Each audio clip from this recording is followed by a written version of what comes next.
You know, folks, people often ask me, how did you survive the night shift for nearly 9 years and not get burnt out? 2 words, power pollen.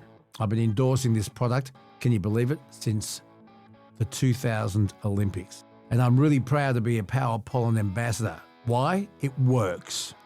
Nature Bees Power Pollen. You know, it's not just another energy boost. It's your 24/7 vitality secret.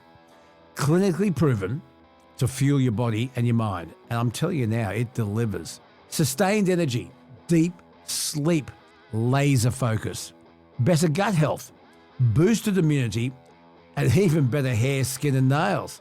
And now, staying on top of your health is easier than ever with the exclusive Power Pollen podcast offer. For just $160, you get a 6-month supply of Power Pollen, and Power Pollen will throw in an extra month for free. That's 7 months. Plus, you'll receive 2 bars of the beautiful pollen and honey soap with your order. Ready to feel your best? Head to powerpollen.com.au and follow the links in the description. Power Pollen. It's energy all day, every day. Thanks to Nature Bee for making this episode of Bona Fide possible. In a world where voices are silenced, Please. one man refuses to lie down. It's about how hard you can get hit and keep moving forward. How much you can take and keep moving forward. That's how winning is done. He's been punted not once, 40 years they've been trying. not twice, You couldn't fire somebody if they were horrible, doing a terrible job. but 3 times. You're fired. He doesn't tell you what to think, but gives you something to think about. Welcome to the Bona Fide podcast with Luke Bona. And he's not All right, here we go. done Hold your ears, folks. yet. It's showtime.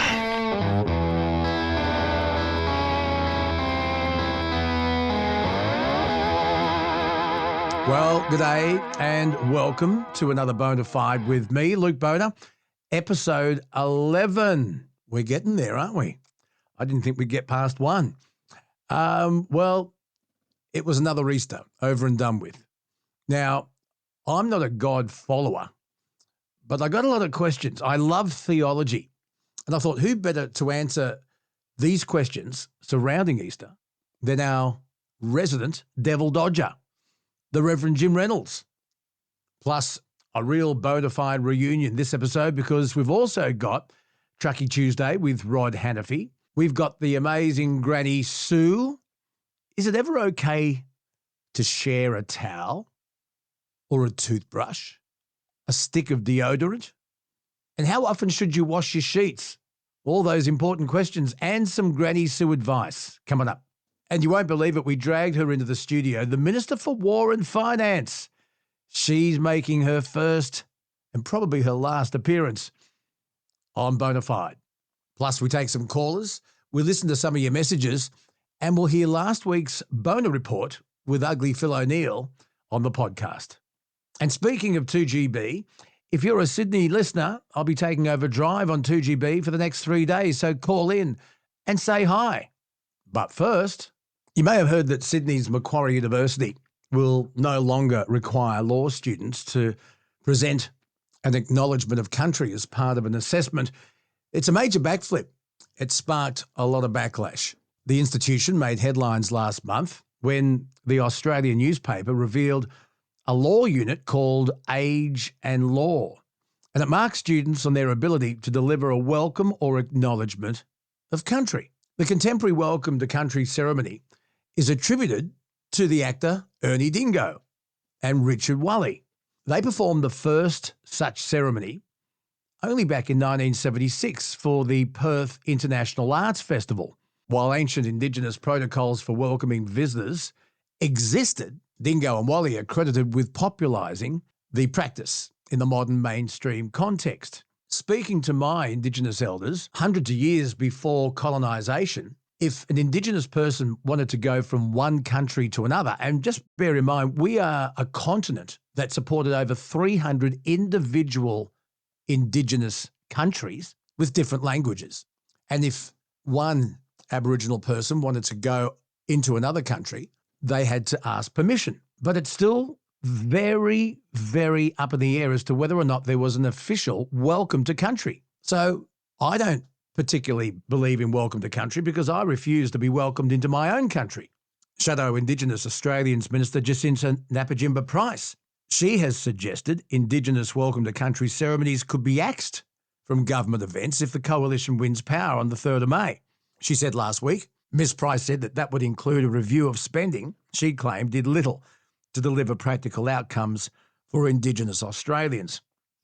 She says the coalition's plan to review federal government spending on welcomes to country is absolutely no different from our plan to review government spending across the board. It's how much money is spent on divisiveness. Remember the referendum? It was knocked back with a resounding no. I think the results showed that a lot of Australians are sick and tired of feeling guilty about something they had nothing to do with back in 1788. And we are indeed now one nation and one law. You can't have two different laws when you're trying to run a country. That only encourages chaos. I'd like to know what you think. Let me know your thoughts. Email us, lukebonaradioguy@gmail.com, or leave us a voicemail at lukebona, lukebona.com.au. I'm on Facebook too, Luke Bona, that radio guy. Now, we got some messages from you lot. Have a listen to this. This is Beck. Hi, Luke. It's Rebecca from Perth, WA. Just wanted to reach out and, get a poll on the rest of Australia as to which drivers in which state people think are the worst, because I live over in Perth and I don't know whether it's Australia-wide. I have done a lot of travel around Australia, but lately, the recent, maybe 5 years, I've noticed the driving skills have really, deteriorated. We have people that can't use roundabouts. I've seen on numerous occasions people going around the wrong way at a roundabout and coming head on with people. Good on you, Beck. Thank you for your loyalty. Thank you for keeping us informed with your opinion.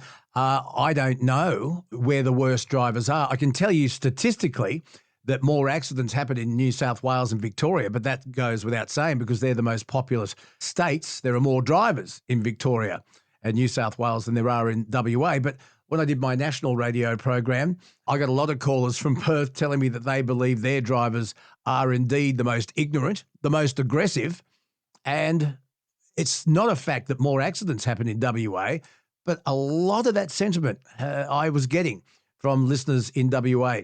So I'd like to ask our listeners, tell us, email us, lukebonaradioguy@gmail.com. Where are the worst drivers? Another thing, Beck, road rage. The number of incidents of road rage are on the increase, unbelievably.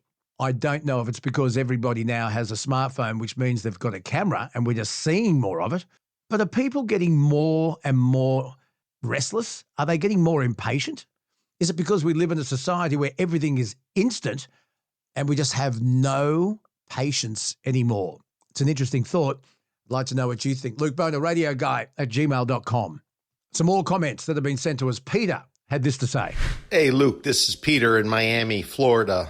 Hooters actually began in Tampa, right up the road from us. Yes, I've been to a Hooters. I go occasionally. Primarily what they try to sell is chicken wings. Their burgers supposedly are okay. They do these crab legs, like the type you see at like an Asian buffet. But you go there, A, because you got the big televisions on, and B, you're obviously going there for the attractive women. I've seen, which is a little bit weird, is that the waitresses, while they can make some money with the tips here in the United States, they primarily just work for tips. I think the minimum wage is like less than $3 an hour. Increasingly in Miami, women simply get on the OnlyFans. So if you're good looking and you've had any kind of enhancements done, chances are you're going to make a lot more money. And it's a lot easier going on OnlyFans, where you set up a private account, you market it on Instagram, and then you have this private account from OnlyFans where people pay that's something to sort of keep in mind. Is the talent actually showing up at Hooters? Because so much money can be made on OnlyFans. It's a crazy time right now. We're effectively occupied by a bunch of whack jobs. They're making crazy decisions that not a lot of people agree with. For instance, going after Canadians. Are you kidding me? The Canadians are the nicest people around. The logic, well, there isn't too much of it. Yeah, good on you, Peter. Thank you for that. Nice to know that we've got followers all over the world. Peter, the name of the restaurant says it all. Hooters. I mean, if a girl's got nice Hooters, I mean, that's what it says. He says they primarily sell burgers and chicken legs. I wonder if they sell chicken breasts. Are there any unattractive people that work at Hooters? I doubt it very much. And is that discriminatory? That's another story for another day. Never been to a Hooters, and now they're closing down. I'm not likely to. Also, we had Chris Jennings on the Man Cave, and we asked what trouble you had ever got into, but got away with. Don sent this in. Don here from Champion Lakes in Western Australia. Worst trouble we got into but got away with. This story isn't me, but my wife. 5 years ago, as COVID was beginning to take its toll on the supermarkets, my wife had taken a trip to our local Coles, North Armidale, here in WA. And she noticed a guy towering over an old lady over what was the last bag of packaged pasta. She essentially knocked this man down, who was much bigger than her. Police attended, and she got into a bit of trouble, but escaped charges with a 5-year good behaviour bond. The said bond has since expired. She can now wreak havoc on menacing, overbearing males once again. She sounds like a hero. I mean, seriously, was she being a Karen or was she being a hero? Well done. I don't encourage illegal behaviour. What about the behaviour of Australians during COVID? It was just appalling. I mean, people's houses, their floorboards were literally creaking under the weight of toilet paper. And people were getting into fistfights over toilet paper at supermarkets. Some people are very, very strange. Luke Bona, radio guy at gmail.com. Coming up, the darling of the dilemma, our favourite, Granny Sue. Granny Sue, you know we love you. We always want you. We need Granny Sue. Whoa, Granny Sue. It's that time of the week where we go coo and send out the call for the Gran with the greatest, our own Granny Sue. Goodness. Hello, darling. Hello. I loved your last podcast. Did you? What was on it? Mostly all about Chris Jenner. I thought that was absolutely amazing. He is an amazing bloke. Chris Jennings. Yeah, Chris Jennings. Thank you so much for giving us the heads up. You alerted us to what he was up to, and he's now become a good friend of the podcast. He's an amazing character, isn't he? You're not wrong. There should be more like him, though. There should be more like him. Now, Granny Sue, we've once again been inundated with listeners asking your opinion on certain things. Why? I have no idea, but here we are. So, Me neither. what does Granny Sue do over Easter? Granny Sue's not doing terribly much at all. At the moment, I'm making chicken soup, but other than that, not much at all. You've been in the wars. You've been to the dentist. Yes, I have. But it's all good now, and all I got to do now is get better. So it's all good. Look, thank you for answering our listeners' questions because we can't survive without your advice. So are you ready to go? Yes, I'm ready. Okay, this is Brent who wrote in, and he says, Granny Sue, I'm 26, finishing uni, and the oldest son in a conservative religious family. When I'm not studying, I help at our family restaurant. Lately, my dad's been skipping work, claiming knee pain, though his limp seems suspiciously timed. He smokes out the back, complains I'm not doing enough, and wants me to cut uni hours to work more in the restaurant. But if I do, I could probably drop out. Meanwhile, my mum's killing herself to keep the place running. I want to stand on my own feet, but I can't abandon mum. And if I say no to dad, I'm afraid he'll get aggressive.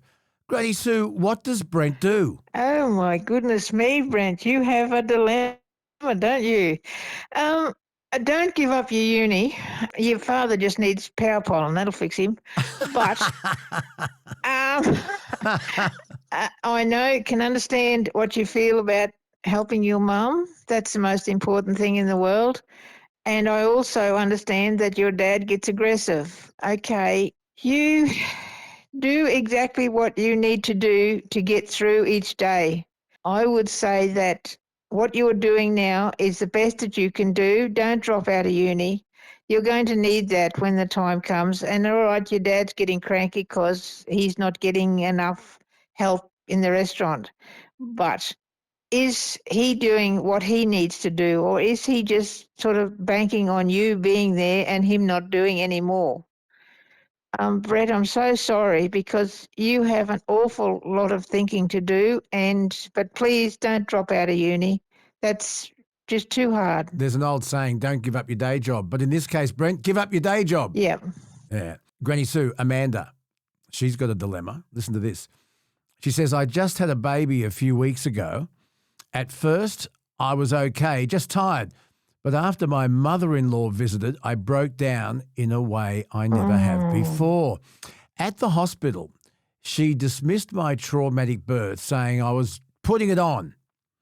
She snatched the baby from the carrier without asking, handled her roughly, which made the baby scream, and insisted on bottle feeding even though we're breastfeeding. Now I'm terrified. This is just the beginning of a lifelong power struggle. She says the stress is crushing me, but I don't know how to set boundaries without blowing up the family. How do I stand up for myself and my daughter? What do you make of this? I am very much afraid that you have to stand on your own 2 feet and you are going to blow up the family, but they'll get through it. They'll get over it. You have to insist on what you want to do for your baby, your way. This is your baby, not your mother-in-law's baby. This is your baby. And you know what's right to do. As for the breastfeeding thing, don't stop that. It's so much simpler, so much easier. I had 3 sons and breastfed them all. And even though I was doing other stuff, it's so much easier than having to worry about carting bottles and doing this. Everything comes out at the right temperature. And when you want it. God gave you a couple of great bottles. That's exactly right. Don't stop your breastfeeding. And also, your mother-in-law, you have to set boundaries. And it's not going to be much fun, and she's not going to be happy. But this is your baby. Where does your husband stand on all this? Or are you alone? I hope you're not alone. But anyway, be strong, girl. We're all behind you. Yes, that was my question. What does the father have to say about all of that? All right, any more questions for Granny Sue? Luke Bona, that radio guy at gmail.com. Now, I've got one here for you, which we discussed on Sunrise earlier in the week, and I'm dying to know your thoughts on this. There was a bloke staying in a caravan park, right? Yeah. And he's gone online, and it's blown the internet up, this. I can't believe it. We found the story on KidSpot. When he's camping, he says there are a lot of things you have to do. You've got to share your food, the cooking appliances, the whole entire setup for camping or caravanning, and there's not a lot of room for a lot of people, meaning some things have to be shared. And apparently, lots of people have thought about all of this. He's asking advice, Granny Sue, about the towel situation when travelling. The towel use question. My wife and I share a towel. My kids also share a towel. Don't ask why. I don't know why. However, it gets a little weird about this. He's asking, does anyone impose rules on which parts of the towel dry what? Oh, what? They share towels.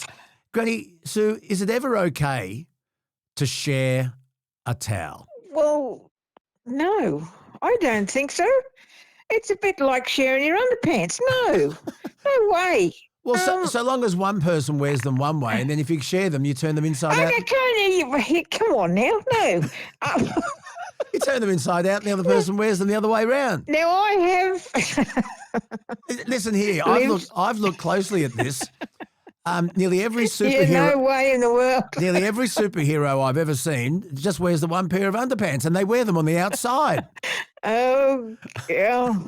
All right. Anyway. No.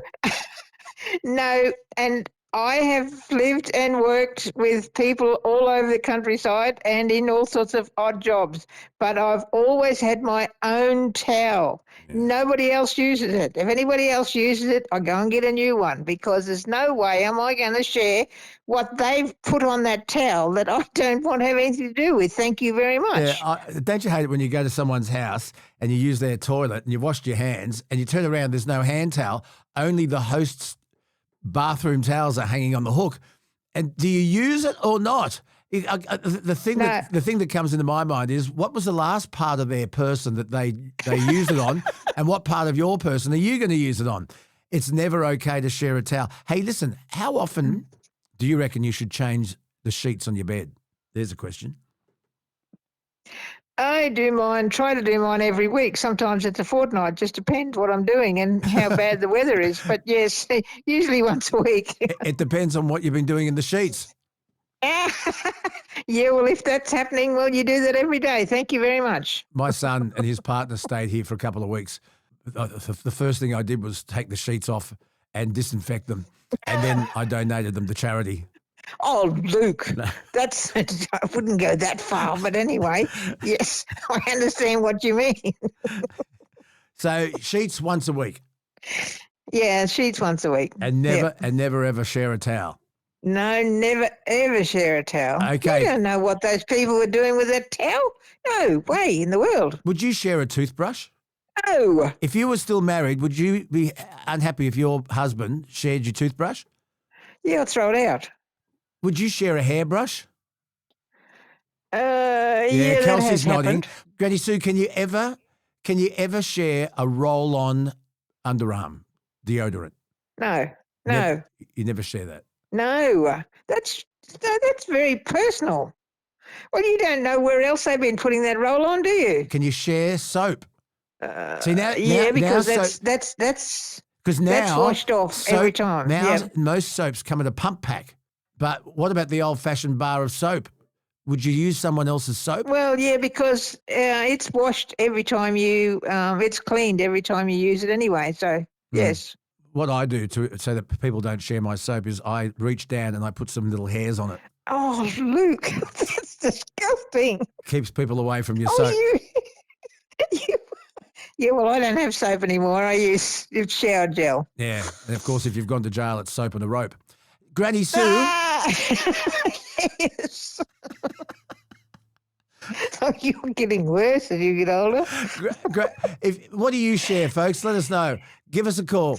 Drop us a line. Luke Bona, that radio guy, @gmail.com. Granny Sue, I'll catch you later. All right, love. Thank you very much. And I will wait for this podcast to come out so I can listen. Oh, my Lord. And definitely don't share a towel. Don't share undies. Oh, no. Oh, God, no. I accidentally, I don't know if this will make the podcast cut. This is a true story. I was getting dressed in the dark because I used to get up and go to work early on weekends. And I used to avoid putting the light on so I wouldn't wake people up. And Nikki had accidentally put a pair of her undies in my undies drawer. The mind boggles. Oh, boggles. It toggled. I was flipping and flopping. I was flipping and flopping all day. It was, oh dear. Anyway. Oh, no, definitely put that on the podcast. I think that's hilarious. Might be too late now. It might be too late. It might be on the podcast. Granny Sue, I'll see you later. Yes. Okay. Coming up next, the Reverend Jim Reynolds and his thoughts on Easter. You see, Easter is, on the Christian calendar, probably more important than Christmas. Christmas is a celebration, but the reason, according to Christians, the reason you have Christmas is so that 33 years later, you have Easter. That was the real reason for Christ being on the planet. Two of the largest traitors in history are Judas Iscariot and Pontius Pilate. And I think they both have been hardly done by, because the betrayal of Christ and the ordering of his execution was written about, it was predicted, and it was an act of God. They're my thoughts. We'll hear what the Reverend Jim Reynolds has to say about that and other things shortly. Well, here we are, one of the most sacred holidays on the Christian calendar, and it's Easter. I get the sneaking suspicion that a lot of Christians believe that Easter is way more important than Christmas. Christmas is a celebration on the birth of Christ, but the reason you have Christmas was so that 33 years later you'd have Easter. I mean, according to the New Testament and the scriptures, Easter is really what it's all about. So let's have a look at this sacred Christian holiday that everyone is, or nearly everybody is celebrating at the moment. And who better to give us his thoughts on all of this than our resident Reverend Jim Reynolds, my favourite God botherer, the devil dodger himself. Good morning and welcome to Easter. Good morning, mate, and happy Easter to you too. Happy Easter to you too. So you're a man of the cloth. Yep. You're an ordained minister, and you, I think, personify what Christ's teachings were all about, and that is forgiveness and love and doing to your fellow man as you would have him do to you. I think that's Matthew 7:12 from memory. How am I going? I paid attention. You're doing okay. But let's have a look at Easter, because arguably the biggest villain, or the two biggest villains in Christian history, is Judas Iscariot and Pontius Pilate. I happen to think both of them are hardly done by. Yep. And I'll tell you why. If Judas hadn't betrayed Christ, with a kiss, by the way, he may never have been arrested and he may never have been crucified, and the whole point of Christmas may never have happened. It was all part of God's plan. In fact, Christ forecast that Judas would betray him. He knew it was going to happen. He also knew Peter was about to deny him 3 times, by the way, before the cock crowed. See, I did pay attention. So if it was part of God's plan, and if Jesus is God, or at least the Son of God, it was his plan too, and therefore Judas had no say in it. He was a puppet. He played along with what was going to happen, and then eventually he was so guilty about what he'd done, he necked himself. And I'm not being disrespectful, but a lot of people see Judas and then eventually Pontius Pilate, who eventually said, well, look, if you're not going to do anything about it, I'll wash my hands of the whole thing, go ahead, be crucified. He was part of God's plan too. So here's my first question for you, Reverend Jim. Am I right in saying I feel sorry for Judas and Pontius Pilate in that they were part of a divine plan? They had no say in it. Your thoughts? Yes, you're correct. I've done a little bit of reading on this, especially since you and I spoke the other day. You and I talk about this quite often as Easter rolls around, and the amount of different scholarly articles about this one topic is absolutely amazing. There is just as many people who take your opinion as people who disagree with you. I'm more of in the middle. It's not disrespectful at all, because you need to be able to work out the moralistic reasoning behind it and a greater understanding of what us as humans are about. And for me, I'm a little bit more centered in my opinion. I work on the foreknowledge, not predetermination.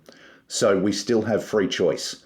And if we swing way back to the start of the Bible with Adam and Eve, you could argue the exact same thing. Was Adam meant to take a bite of that apple? Did we know? Because he was coerced into it by his wife. He did what we all did. We did as he was told. Exactly. So that was foreknown as well. We knew that that was going to happen, and it led on to a chain of events. So we come to the New Testament, which, Bible 2.0, and they had to reinvent the story as well and show just exactly how just because we have a set of circumstances in front of us, we still have free choice to be able to do what we want. Yeah. Now, Kelsey's got 2 uncles who are devout Christians, and they both say, no, there's freedom of choice, and Judas had freedom of choice. I vigorously disagree.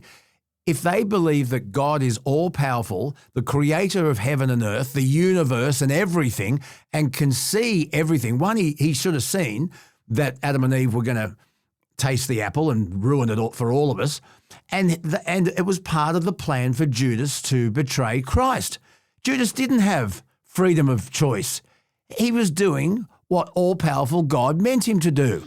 However, we were given free choice by God, and he doesn't intervene. But in order for Christ to be crucified and become the ultimate martyr and to die on the cross for all our sins, in inverted commas, Judas had to betray him. Christ saw it was coming. He forecast it. Judas had no choice. You haven't convinced me. But in saying that, you could also argue, do you remember back in the day those choose your own adventure books? No. Oh, there used to be these books where you could choose your own adventure. So you'd read chapter 1, and if you wanted to go one way, you go to chapter 12, or if you wanted to go another way, you go to chapter 5. Oh, yeah, no, I never read them. I remember it though, yeah. Yeah, changes the whole story. Could it have been a big game by God who's sitting there going, choose your own adventure, and gave free choice, and that's where we've ended up today. Okay, but you've got a hotline to him. You talk to him every day, probably every hour. I don't know. What is he telling you? In all honesty, for me, it's not about going through the Bible and going by the Bible, as you know, and you and I have discussed many times. Quoting from the Bible is probably one of my failures because I believe in boots on the ground and actually staying in the present and making sure that the people around me are doing well. So that's generally my conversations. I'm not really the best theologian in those respects. When it comes to my line of work, you have amazing theologians, amazing business people, and amazing chaplains. And I fall into the third category, where a lot of the people I work with every day, we're out and about. And unfortunately, when we do have the theological debates, we generally will refer back to our phones to... Oh, don't tell me you asked Siri. No, I don't ask Siri. Maybe Siri's God. I don't know. But I mean, the other thing that gets me is the arrogance. And I say it respectfully, but that people who are devout in whatever religion believe it's only their God that you should follow and only their rules. Now, if you look at this historically, there are at least 3,000 gods. Mm-hmm. And a number of religions, the big ones, Christianity, Hinduism, Islam, Buddhism, Judaism, they all believe they're correct. Why do you think that yours is the only one that's correct? I don't. Not you then, but... A lot of the most wonderful ministers I've ever worked with, I'm going to use the term ministers loosely, I'll say religious leaders, have all believed that they're in their religion and follow their own religion because it's how they understand the world and how they want to project out into the world the kindness and try and make the world a better place. And for some of them, working in the realms of Islam makes them feel more comfortable. For me, Anglicanism is more comfortable. You know, I hear some stuff from the Catholics, especially at this time of year, where their practices and what they do, it's not exactly me. So it all comes down to one main thing, is make the world a better place. And if you're more comfortable following the Jewish faith to do that, then that's more than fine. No one has the exact truth. The trick is just make the world a better place. Yes, but I've been told by many a Christian that unless you accept Christ as your saviour, you cannot get into heaven. Now that pisses me off, because there are plenty of people who are brought up with other religions that do try and make the world a better place, but because they don't accept Christ as their saviour, they're going to go to hell. Yeah. Well, I hate that. One of the first lessons I learnt when I started my training with Christianity is 90% of Christians will pray for people on a Sunday and pray on people every other day. That's very good. Pray for people on a Sunday and pray on them every other day. So does it upset you when you see, I'll stick with Christianity because it's Easter. Yep. That you see huge Pentecostal Christian faiths and churches that appear to me to be just money hungry? Yes, absolutely. And I sit there and, you know, I walk around the city and I see all these people who are hungry. I see all these people who need houses, and the amount of money that a lot of these churches, and I don't want to pick on the Pentecostals, I'll use all the churches, the amount of money that they have, and they're just not helping. If they started investing in social housing or started investing in food banks, we could make a very big change, but they tend to covet money. And it's just not right. It really hurts. I know someone close to me whose mother, for various reasons, became a Jehovah's Witness. Mm-hmm. And she got very, very ill, terminally ill. Her friends within the Jehovah's Witness Kingdom Hall up the road here did everything in their power to secure her wealth. Mm-hmm. And when her will was legally completely rock solid, they abandoned her. They abandoned her literally on her deathbed. And the family were furious. I mean, she found solace in this church. She thought that she'd found friendship, fellowship, companionship. And as soon as they saw that they weren't going to get a cent of her money, they dropped her like a like a hot cake. It is so common, Luke.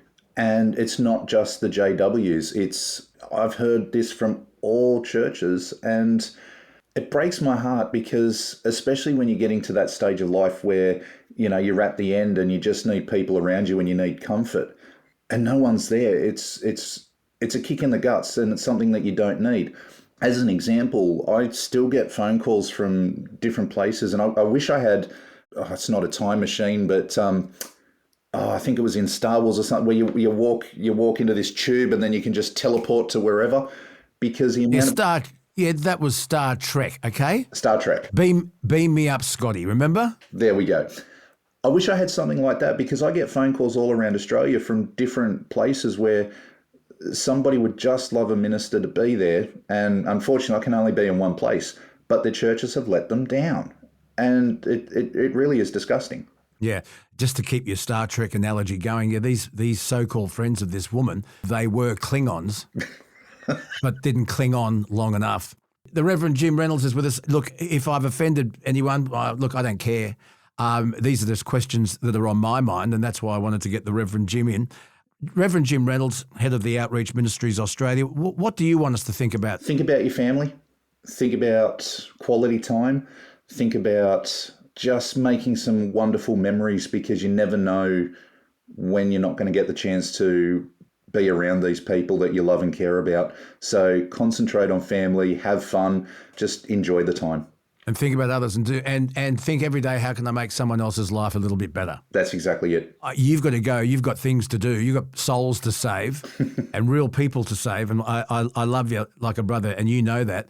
Next time we talk, we're going to spend a bit more time to talk about your amazing life, how you came to be where you are, and the battles that you had to fight to get there. It's a fascinating story, and I thank you for sharing it, and we'll share that next time we talk. Mate, sounds like a plan. I look forward to it. Coming up, the truckie's hero, Rod Hannifey. Time for Truckie Tuesday, and the king of the road is Rocket Rod Hannifey, former president of the National Road Freighters Association and internationally renowned and recognised truck road safety advocate. Rocket Rod, you're at home. Yes, mate, yes. Got home Friday after a fairly big week, nearly a bit over 5,000 K, up to Mount Isa and back, and found a yard leaking. So then tried to ring some plumbers, couldn't get one of them, fixed it myself in the short term with a bit of hose clamp and a bit of rubber, and then spent the day fitting a new radio to the truck, and then it wouldn't start to get some repairs done. So it's been an interesting couple of days already. So there's no downtime for someone like yourself.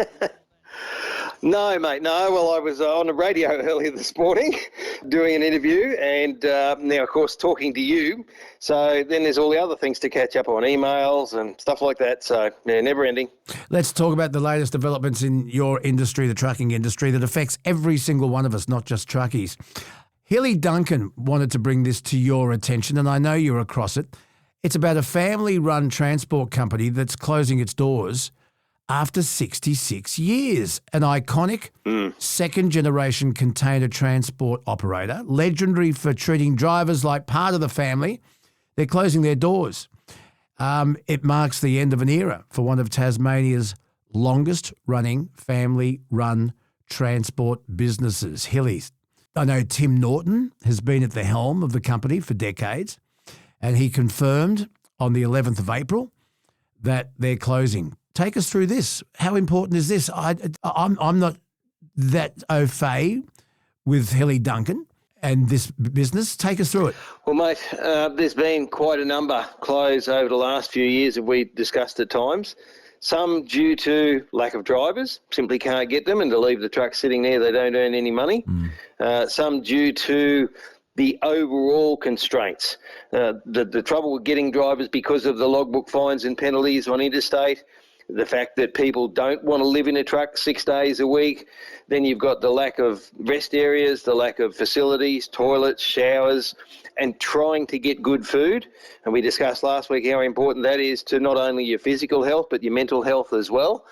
And where in the past, I suppose, younger, kids and that have been happy to take on the job and keep it going, a lot of truck drivers, and mate, this goes against some of the things that we do, but a lot of truckies say to their kids, if you go anywhere near a truck, I'll kick you that hard you won't land for a fortnight, because they know how hard it is on family. And you know what? And you know what, Rod? A lot of farmers tell me the same thing. With farmers, they've got the weather to deal with, and we only live in it. It doesn't control our lives. But they're there with their family at least. They're home every night, most of the thing. Our biggest problem is being away and trying to manage a family. One of the problems with people that come through in the next generation, look at what their parents have had to put up with for the last 40 years, working 7 days a week, the responsibility of the drivers being on the road, the responsibility of what might happen, because you can't control what the driver does when he's out on the highway. You're responsible for him under the law. And that's one of the concerns we've had with the HVNL review. Now, we hoped it would provide real change and that they would listen to drivers, because we're the one doing the job and out there on the highway. But they've listened too much to the government and the police, and they've actually brought in a new law, which is going to be driving while unfit, and it's going to be done in court, so it's going to be a criminal offence. But we don't know whether driving while unfit means I kick me toe and it's sore, or somebody chopped my arm off. Yeah. And until somebody goes to court, mate, that's going to hang over people's heads, and that's certainly another impact. I just want to get back to something you said earlier. And when you and I did the live radio show on the Triple M network, we got this a lot from truckies saying the family tradition will no longer be that, a tradition, because I learned to drive from my dad and he learned to drive from his dad. And on school holidays, I used to sit up the front in the cabin with Dad, and I'd work with him, and I fell in love with trucking. You can't take kids with you anymore. There are probably two things. One is the insurance companies. Some companies still allow it as long as you notify them and they get approval from the insurance company. Now, that's fine if I take my son to work, but then you go to a site where you have to load or unload. Like a DC. And many of them say, yeah, that's like a DC. And their rule is no one under 15 is allowed on site. So what do you do with your 12-year-old son? You leave him stand out on the footpath for 4 hours while you go in and unload. And that doesn't help at all, mate. Why do they have these rules? If your under 15-year-old son or daughter is with you and they stay in the truck, what's the problem with that? OH&S, you're still on their site. And if he gets out of the truck to go to the toilet or hurts himself, they become liable, and it's arse covering, mate. And we know it happens, but it's our industry that is affected by it so severely and so much. The family tradition, if you learnt to drive from your mum or dad, probably dad, I'm not being sexist, but that's the way the trucking industry is. Tell us your story. Luke Bona, that radio guy, at gmail.com. Rod and I would love to hear your stories about your family tradition in the trucking industry. How far back does it go? There are some great yarns out there and I can't wait to read them. Jennifer has written in, Rod, fixed cameras on the Great Western Highway. Detected a passenger truck, fines 410 demerits, 3 demerit points, and says, how can a professional driver watch the road, drive safely, and watch what the passenger does? Once the driver has confirmed the passenger has belted up before taking off, then surely is the adult passenger responsible if they do anything illegal? Yes. And look, it's been an issue, of course, many years ago in the very early days of seatbelts, Luke. They were attached to the pillar of the truck, and you'd hit a bump, come up, and the seatbelt would try and break your shoulder. A lot of blokes complained about it, refused to wear them in the time. Now they're attached to the seat, so they work a lot better. There are still medical exemptions. There are a few people who have a medical exemption, but in that situation, the camera's taken a photo at the front. it's seen that the passenger had the lap belt under their arm instead of properly across their shoulder. Now, we've all seen the signs, and they've been out recently saying that they're going to enforce not only the fact whether you have it fitted, but whether you have it properly fitted.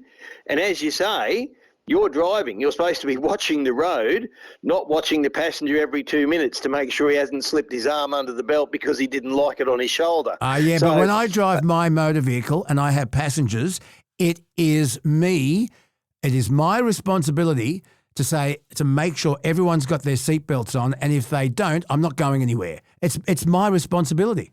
It is, and the person did fit the belt, but then they've slipped their arm out from underneath it. So again, do you have to check them every 5 minutes, Luke? So yeah, I've got someone in the back seat. I can't watch them the whole time. If they break, exactly. The camera's not going to see the one in the back seat. But it's still part of the law. If a copper pulls you up and your kid's put his arm out from underneath it, you're going to get the fine, whether you could watch him or not. And we understand seatbelts are one of those silver bullets of road safety. They've saved a lot of lives since they were brought in. They've saved more since they were made compulsory and people had to wear them. And we recognise that. Our argument was about safety and comfort. And I've got to say, Luke, at one stage there was a discussion with one of the road authorities, and there have been a number of drivers who have survived an accident because they didn't have the seatbelt on. They were able to lay over, when the roof of the truck came down, and they've got out and they've told everybody that they survived because they didn't have the belt on. Of course, the problem is the poor bloke who didn't have the belt on and died, we don't get to know that until after the event. And yes, you'll often hear, I think, is it something like still over 20%, Luke? I've seen somewhere that people involved in fatalities, and when they've done the investigation, are still found not to be wearing their belt. So, that belt could have saved their life. And I honestly believe that's what they're there for, and you should wear them properly to do that. Rod, there are still advocates within the motorcycle society community that are advocating the non-compulsory wearing of helmets on motorbikes. Are they mad? Well, and that's the thing with the lights too, Luke. We know that most cars and most trucks now have daytime running lights. I go back a few years, mate, where there was one of our petrol tankers involved in an accident, pulled straight out in front of a tanker and said, "I didn't see the truck." Now, not only do they need a helmet because we might not see them, but they argued that they shouldn't have to have their headlights on. Yeah. Now, a bike's small, it's in the traffic, they're dark, it's not like they all run around in their high-vis shirts so you can see them. And I can't understand why you would argue against having your light on. It's not going to wear out. It's not going to make your bike unusable.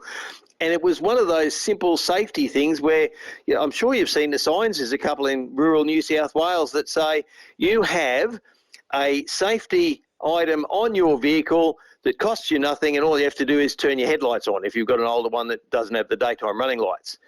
And you know what it's like. You see a dark vehicle on a dark road, and sometimes they can be hard to see. I've got a question for somebody out there. When you approach a fixed speed camera, not the mobile ones, but the fixed speed. Yes. Actually, we can involve mobile ones too. It's the same question.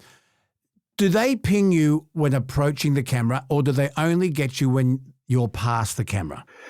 It depends. There are My both. reason for asking is, why don't motorbikes have number plates on the front? Then their number plate is only on the back, which indicates to me that the speed camera is only going to get them once they're past it, because they can't identify the motorbike as it's approaching. It's got no number plate on the front. That's right, and they always thought that was a really good thing. Sometimes they do set cameras up and shoot from the rear, particularly where they can hide behind something on the left-hand side of the road. I saw that coming out of Brisbane the other day. The other thing, Luke, we often get cars will slow down for the safety cam sites. Now, they say they are safety cam. They say they're for heavy vehicles, and I'm sure you're aware that up until only recently, they only looked at elapsed time for trucks. That's about to change. They're going to start looking at cars. And with the truck ones, you'll be doing your limit. There might be an 80k zone and you're doing your 79 kilometres an hour under the camera, but the car in front of you suddenly looks up and goes, "Oh, there's a camera there, I better slow right down." And they just virtually pull up in front of the truck. And I've got 2 pet hates we've got to cover this week, Luke. Go. The first one is if you're travelling on a road or a motorway and there is an exit approaching which you wish to take, why is it that so many vehicles have to get past the truck first, then go straight across in front of the truck to take the exit? Or they jump into that one car space you've left for the vehicles in front because you're travelling along on a motorway and the traffic's bunched up, and they've got to take that space and then take the exit. I don't understand, with the signs that are up that give you a kilometre's warning, why you can't just sit behind the truck and then as the truck goes past, you take your exit. I've had it probably once or twice a week in the last month, Luke, and one of them was stupid enough to be in a bus. What's the second pet hate? The second one is education about headlights. Now, I've got Nava LED headlights and spotlights. They are magnificent. Someone coming the other way can see me before they get to a crest or a curve. Now, if they have their lights on low beam because they don't want to use them or they're not very good, I don't see them coming till they come over the crest. If they were to flash their lights before the crest or curve, I will see that flash and I will dip my lights accordingly because I don't wish to blind oncoming traffic. But so often now they will come round the corner, and because you haven't seen them yet, you're still on high beam. By the time you dip, they've got their lights on high beam and they're flashing and jumping up and down, and all they had to do was warn you before the corner or crest so you knew they were there.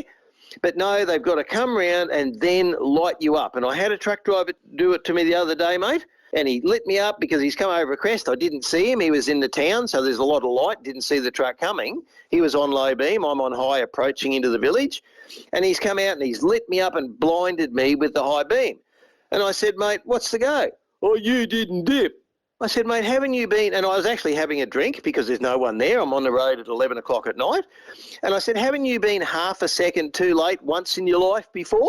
And he said, oh, no. He said, oh, I'm perfect. I said, well, I'm glad that you are, mate, but you don't have to be such a mongrel. I could use another word, but you don't have to be such a mongrel about it. You know, we're all out there. We all have to work together. If we don't help one another on the road, then God help us for the future, Luke. You were having a drink at 11 o'clock at night. Tell me it was coffee. No, it was actually sugarless cordial. I use diet cordial, mate, because I get sick of water. Okay. So my ears pricked up when you said, oh, you were having a drink at 11 o'clock while you're driving on high beam. The millennial has something to say. Because you know what I saw the other day, and this is in relation to your, I guess, point about motorcycles. When I was going through the Eastern Distributor, there's lots of toll points there. There's a bunch of motorcycles going through, and the motorcycle people leant over the back of it and covered up their number plate. That's right. I've seen. I was like, what are they doing? I've seen that because there's only one number plate and they cover the number plate so they don't get tolled. And that's safe, isn't it? Taking their hands off the wheel, as it were. One guy was quite literally driving the motorcycle with his feet. No hands. Yeah, there you are. No hands through the Eastern Distributor. It was crazy. And you know what frightens me, Kelsey? What? These people can vote. Yes. Luke Bona, that radio guy at gmail.com. Rod Hannifey is with us. Truckee Tuesday. Rod, Peter from Perth has written in. G'day, Luke. Loving hearing you again with all the old regulars. And as a truck driver, I'm particularly enjoying Truckee Tuesday. Yay. I'm an HC driver at a large supermarket, DC, in Perth. That's a distribution centre. Yep. Put it this way, the transport company I work for starts with a T and the supermarket chain starts with a C. Don't know who they'd be, would you? No idea. I was listening to Rod Hannifey's complimentary comments on Indian truck drivers on your last podcast. There has been much said about them. I've heard it all, and we have plenty of Indians in the workplace. I have found them to be, for the most part, polite and courteous and thankful, and have quite a good sense of humour. They do speak in their own language when they talk amongst themselves, but I don't have a problem with that, as migrants have been doing this for decades. As for them being overrepresented in serious incidents, as many claim, I don't believe this is the case. That's just my opinion. Love to hear any feedback. Regards, Peter from Perth. It is a great comment, Peter, and we have to find out that if incompetent overseas drivers, I'm not targeting Indians, because anyone with dark skin gets painted as an Indian, and they may not be. But it would be very interesting, Rod Hannifey, to find out the real figures as to how many serious truck accidents involve drivers who are underqualified. Any way of finding out? Mate, I spoke to a gentleman from a road authority some time ago, and he said, I don't know who you are. I gave him my name. He said, oh, now I know who you are. He said, we cannot, even if we have that data, give it out, because they will then deemed to be racist. After we did our last podcast, you wouldn't credit it, I was half an hour up the road and a bloke called me up and asked where you'd gone and what you were doing, and I told him about the podcast, and he said he missed Truckee Tuesday. But the thing is, mate, when one truckie does the wrong thing, we're all axe-crazed murderers that go to work to kill people. When one Indian or one overseas driver does it, then everyone's that way. So there is that problem, that people perceive everyone that does is as bad as one person that does the wrong thing. And that's a whole other problem, not just prone to us, but it is something that's there. And as I said to you 5 minutes ago, if we don't help one another on the road. Now, I've got to say, last time I went to Perth, mate, I was hooking up trailers and I heard this loud bang. And I thought, geez, that doesn't sound good. And I turned around and old mate had dropped his trailer. So he's hooked underneath, the turntable hasn't been checked, he's pulled out and the trailer's dropped on the ground. Now, a lot of people would have gone over and got the camera out and put it on Facebook and, here's another one of these blokes made a mistake. I went over and I gave him a hand. And I've got to say, winding up a fully loaded trailer when it's down on the ground is back-breaking work. We ended up doing it together, one of us on each side of the legs. And I wound it up, give him a hand, and I couldn't fix his airlines. But I said, mate, look, at least you've got under it, and he thanked me very much. Now, we all make mistakes. We've all made mistakes while we were learning. And the fact is, we don't have enough Australian truck drivers. And we've discussed the reasons why, the fines, the penalties, they don't want to live in the truck, all that thing. These people have come from another country to live here. It's a bloody good place to live. They go and get a job that they can do, and because there's a shortage of truck drivers, they're filling those roles. Now, if they're not trained properly, that's not my fault.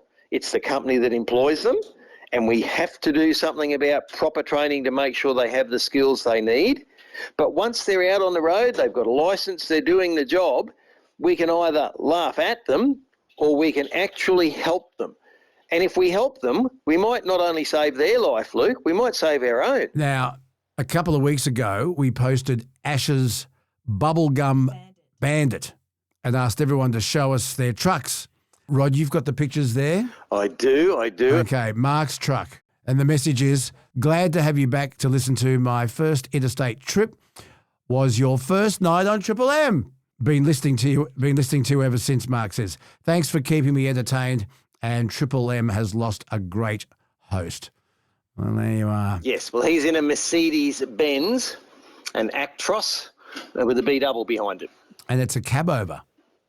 It is, yes. See, and you can actually see in the windscreen, that'll be his shirt with the reflective stripe on it, sitting on the passenger seat. Now, Kelsey, I'll tell you something I've learnt. Most truck drivers prefer a bonneted truck than a cab over. With a cab over, Rob will explain, when you have an accident, your legs are the first on the scene in a cab over. But also, if your truck breaks down, if you're in a bonneted truck, you can sleep in your cabin while they're fixing it. In a cab over, to get to the engine, you've got to tilt it forward and there's nowhere forward to go. Do you see what I'm saying? Stand there in the rain while they fix it. And one more thing. According to Rod Hannifey, and what would he know, the ride is a lot smoother in a bonneted truck. Is that correct, Rod? Yes, and generally a longer wheelbase, and you're not sitting right over the top of the front wheels, so you tend to sit between the wheels and you don't get that sort of savage impact out of the steer bumps. So there you go. Is there much difference between trucks? Like, is there, besides like cab over and bonneted, is there that much difference between trucks? Look, one of the things that those of us that have done it for a little while say is that the introduction of automatics into trucks. Now, mine is an AMT. It's an automated manual transmission. So it's still got a road ranger in it. And anybody who knows anything about trucks knows what a road ranger is. It's a crash gearbox. You've got to match the gears, otherwise it won't go into gear. but mine has electronic controls over the top. The European trucks, Volvos and Mercedes, they have their own autos of a style. And from when we started putting autos into trucks, we allowed car drivers into trucks instead of truck drivers. And I think that's lowered the skill base. Then there's a whole difference. Some blokes still like a gear stick, a manual, have more control. There is a big difference in horsepower ratings and ratings of trucks. So, you go and buy a truck to run around town, it might be rated at 50 tonne or 70 tonne. You buy one to go out and pull heavy haulage, the thing can be rated at up to 200 tonne it can tow. So there's a big difference in the spec and in the cost. And I've got to say, mate, to go out and buy a new Kenworth at the moment, just the truck, no trailers, you're looking at somewhere around $500,000. It's a very big investment. Most people don't spend that on their house, unless you live in Sydney, of course. Or Dubbo. Not yet, mate. We haven't quite made that yet. But then the trailers are worth, nearly another $500,000 with 2 trailers for a B double set. Then you might put a load on it worth $1 million. And I'm responsible for that, as we said earlier. So is the boss responsible for what I do, even though he can't be there sitting beside me watching me. But that's where all the trucks are generally tracked, speeding. And I had this discussion with a bloke in Mount Isa only last week. He said, we got this complaint from someone, and they rang up and they said the truck was speeding, and he was sitting in the office at the time, dialed up, and he said, mate, I'm watching the truck.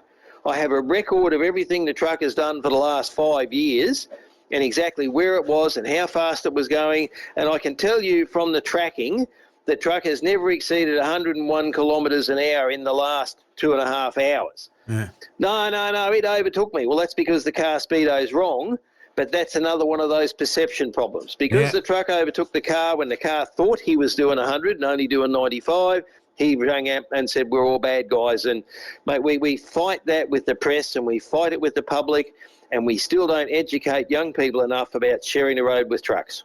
Grant has shown us a photo of his truck. I've been listening to you from day one. When you started, I was doing general freight. So on those long nights, you kept me going. It's nice.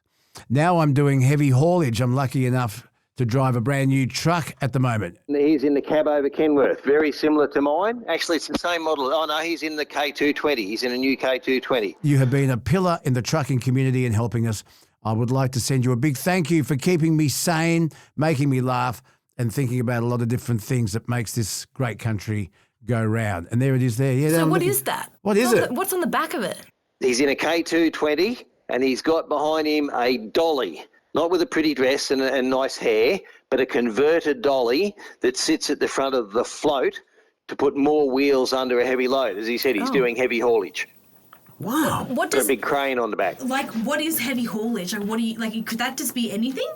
How big does the haul have it's to all be? heavy. To be heavy. I know, but how big does it have to be? That's for it right. To be That's a heavy? very good question, Kelsey. Thank you. Well, from her point of view, yes. From ours, no. Virtually a standard weight truck, a semi-trailer is 43 tonne. Now, there's all different schedules and things and extra axles. Let's not go into that. But let's say a semi's 43, a B double 65, a road train's 85, and again, all different things. Anything above those normal trailer weights, and most times you'll see a float, it could have up to 5 axles. There are actually what are called platforms, and they have 8 axles or more. At one stage, many years ago, we had heavy haulage in the company I worked for, and we had platforms, so a big long bed that had 12 axles under each platform. Each of those axles steered individually, so you can steer the front one way and the back the other way to get it round a corner. There are 8 tyres across there, not just 2 on either side, so there's 4 on either side.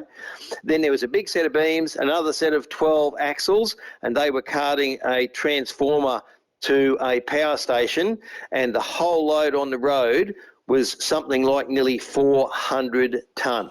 There you are, Kelsey. Good explanation. Josh's truck. Where's Josh's truck? Let me have a look. Down. The one with the lovely sunset, maybe a sunrise. And it looks like there's grain going into it. Josh's Bessie, was a day one listener. Another one. Loved it. I was running Express.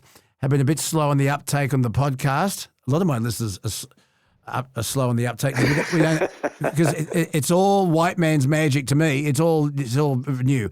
But anyway, a bit slow on the uptake on the podcast. as have been way too deep in an audio book.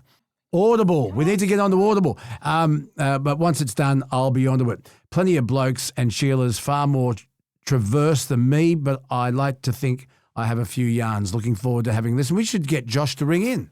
Yes, and I've just downloaded Jimmy Barnes' latest book. He's got up to number 4 now. So, mate, you'll have to get Jimmy on to talk about his books, and he's got to do another song for us for the industry because there's not many out there. So I'll leave that in your case, mate. You've got to get on to Jimmy. Yeah, Kelsey, we'll talk about that? his books and a new story. Kelsey, Jimmy Barnes, okay? Quick, smart. Now, this truck that looks like grains going into it, what is it?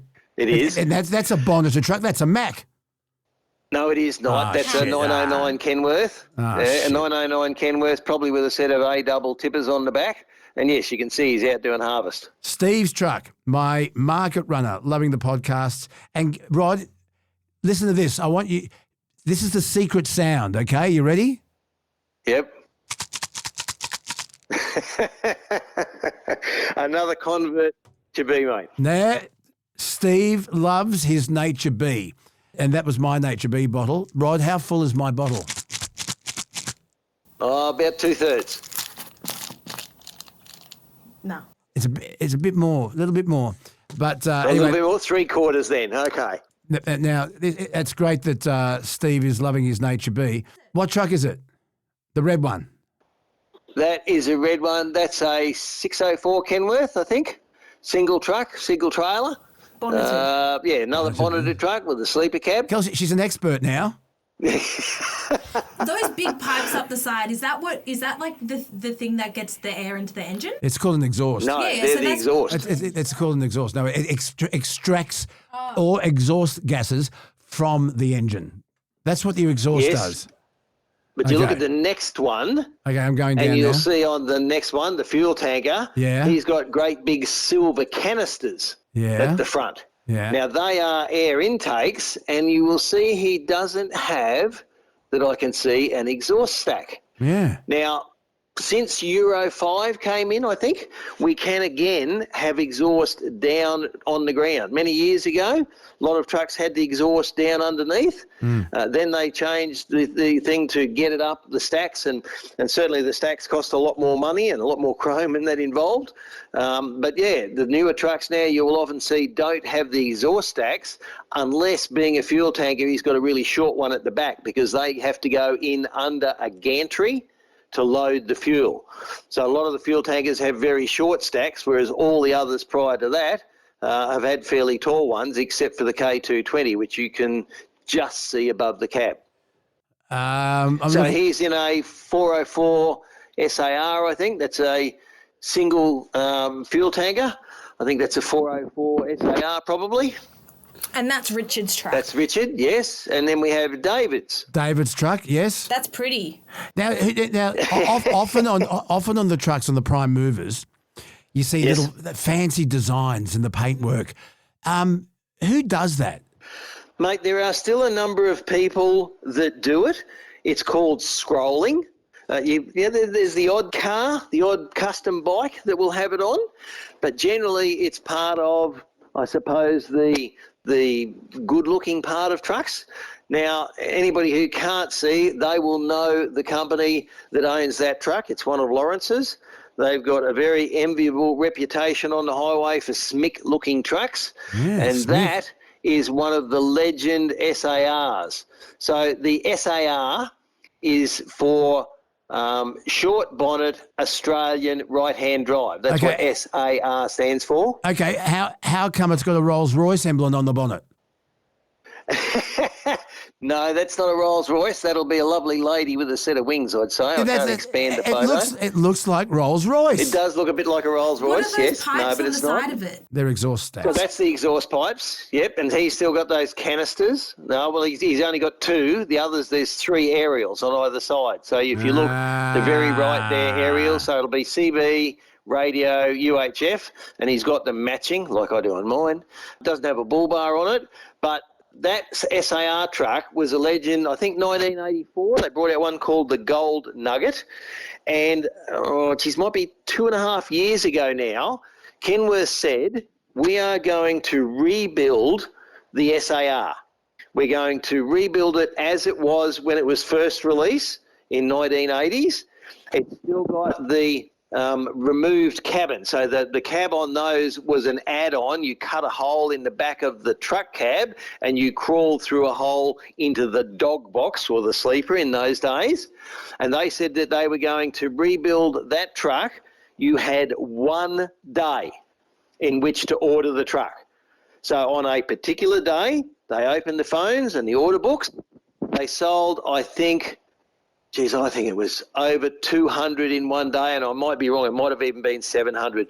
But on 1 day, they sold all those trucks. Now, they've been fitted in, and some of those are still being delivered because they weren't building all of them and cancelled everything else. So you knew that you were going to have to wait. You were in the queue to get your SAR. And I've got to say, there's some beautiful looking ones out on the road that have come out of that where Kenworth made the effort to sort of look at the history, look at how popular that truck was in its time, and they're still building them now to complete those orders. But yeah, it was a pretty awesome thing they did. They did the same with the Legend 900. It looks like a Rolls-Royce emblem on the front. Yeah, no, it'll be a winged lady, I'd say. Sometimes you get a horse or an eagle. Rod, you're going to have to show us your truck. Yeah. Oh, you can see it? I will, yes. Send it to Kelsey. We'll put it on our Facebook. This truck, the SAR, Kenworth, how much are they? Brand new? Brand new, depending on all the options and what you do. Fully optioned. Somewhere around the $500,000. Fully optioned could be over $500,000 because once you get the truck, then they take it away and they get it scrolled. Then they get the stainless tanks, the tanks wrapped in stainless so that you don't have to polish the aluminium. Then they go and put 50 or 100 lights on them. Then they go and do up the interior and put a microwave and a TV and an inverter and all that in it. And then they might go and do some other bits and pieces too. Mate, there's a cab over running around at the moment. They've actually painted underneath the cab. They've painted underneath the cab so that when you tilt the cab, there's a big Kenworth emblem. And I've got to say, there are some blokes out there that love their trucks that much. I really don't know where they get the money and how they survive. But it's their home. They put the passion into it and they look magnificent on the highway. The only thing I will say is that outside of my truck, when you see the photo, none of them promote our industry or road safety. And I think that's something we can do better. What sort of engine is under that bonnet? That will be a Cummins. It will be a 15-litre, probably set at 620 horsepower, 2050 foot-pound, and I imagine, being a Lawrence truck, it'll have an 18-speed overdrive road ranger in it. Yeah, puts out 620 horsepower. Do you know what? That makes me feel a lot better because my vehicle has 386 kilowatts. I got 526 horsepower. Yes, and you're pulling, what, 1.8 tonne, 2 tonne, and he's there capable of pulling up to 68. No wonder they have truck races. That is the best-looking truck I've ever seen, an SAR Kenworth, eh? Yep. Rod Hannifey, just something I observe because I'm always watching and thinking, there's an ad, and I think it's a Coles petrol station. You know, you drive in, fill your car up, and you go into the shop and they sell everything. Yes. And I want you to watch it next time because it talks about how people from all walks of life can go into this service station and buy whatever they want. Yes. It features a really, really tall guy filling up a Mini Minor. You'll notice it now. Right. It has a girl with funny hair. It has a tradie with funny hair, but it has a truckie. And you know he's a truckie because he walks back to his truck and the voiceover actually says, it doesn't matter where you're going, even from here to Dubbo. But what disturbs me, and I want you to watch this, so he's wearing his blue singlet, he's been identified as a truckie, and he's got 2 arms full of chips, twisties, Pringles, lollies. In his mouth, walking up to the counter, he's got a sausage roll in its packet hanging out of his mouth. And in the ad, because they talk about all walks of life, he's the truckie. And I thought straight away, he's being typecast. It's an actor playing a truckie. But look at the shit that he's buying. Yes. And we talk about nutrition on the roads, and the truckie, I think he's even got flavoured milk. Have a look at it again. His 2 arms are full of crap. Yep. with a sausage roll wrapper hanging out of his mouth. He's the truckie. He's about to get in his truck and go to Dubbo. The ad says so. What do you make of that? Mate, one, it might have been the only choice that he had. So you either eat or you go hungry. Maybe going hungry would be better at times. But it's something we've spoken about for so long, and I honestly believe it's getting worse. Right, Hannifey, always good to talk. You and I will talk again soon. Please, folks, if you've got a question, if you want to show off your truck, if you want to show us your horn, Kelsey would love to see your horn. Luke Bona, that radio guy, at gmail.com or lukeboner.com.au. Safe trucking, brother. 10-4. Safe travelling to all, mate. Take care. And I can't believe this next up. The Minister for War and Finance makes her debut appearance, probably her last as well. It'll be her first and final appearance, I've got a funny feeling. Nikki will join us in just a sec.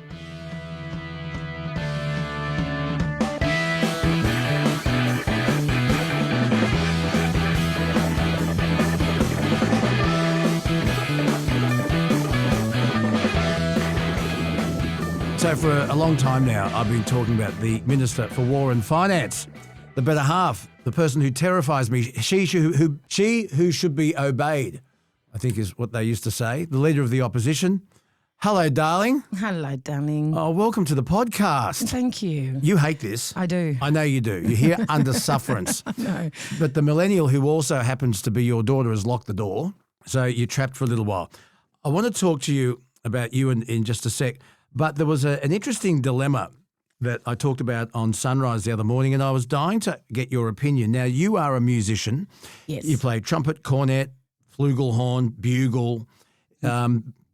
Basically, if you blow into it, you play it. In fact, that's how we met. In 1972, because you were playing trumpet, our schools were about to go co-ed. And you and I were in the same form. That's right. Second form. You went to Narrabeen Girls High. I went to Narrabeen Boys. I played the drums. You played the trumpet. Your brother Paul played trombone. And they thought, well, the schools are going co-ed next year. Let's get these kids together. Let's get them to form a little jazz band so that next year they all kind of know each other. And we used to rehearse at my place, at your parents' place. Because we both had pianos. We both had pianos. Mine was a Beal upright. What was yours?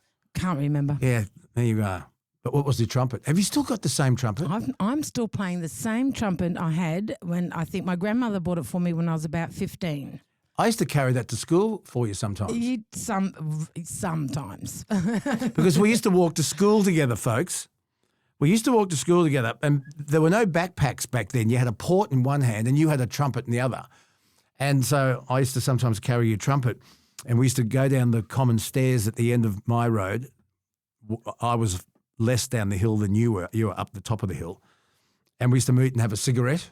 Yes, there'd be a group of us. So we'd sort of pick up people along the way as we went to school. Yeah. There was a bloke who lived in my road, Dave Allen, not the comedian. Susie Lang. Yeah. Who Sue we're still in touch with. Yes. Susshead. Yes. And there were a few other. And we used to walk to school and we got to know each other. And we became good buddies. In fact, my mum used to promote and manage the jazz musician Don Burrows. And the girlfriend I had at the time wasn't really interested in jazz, but you were. So we went to some concerts together. We did, yes. That was our common interest, wasn't it? You were my concert buddy. Yes. I remember we went to see Oscar Peterson and Joe Pass. Yes, at the Opera House. That was, see, no one would go with me. And you were studying at the conservatorium a little bit later. I didn't go to the school there, but I went to lessons there, yes. Now, just say you went to the con. It sounds really cool. Oh, right. If you don't know, the Conservatorium of Music in Sydney is kind of like what NIDA is for acting. It's the creme de la creme. Only good students get to go there. Yes. And you're a very good trumpet player. You're not a soloist, but you're engine room. That's correct, yes. And it stuns me to this day how you can pick up a sheet of dots and play it as if you've written it. Your sight reading, it's just unbelievable. I've always enjoyed sight reading, and that's probably because I am quite good at it. But lots of musicians are. You have to be. It is amazing. And in fact, folks, she used to tease me. She reckons, we weren't romantic back in the school days, but when we had this little jazz band, Nikki handed out everyone's music. Mine just had crosses and dots on it. I didn't even know it was drum music. And we'd be rehearsing. Da-da-da-da-da-da. Da-da-da-da-da-da. What's that? What is that chart called? Anyway, that was one of our. And Nikki would stop. She'd say, okay, everyone stop. Luke, can you just point to me on your music while you played that beat there? He's exaggerating, I'll have you know. And she knew I couldn't read music. I'm playing by ear. But you said to me years later, you did it because you were keen on me.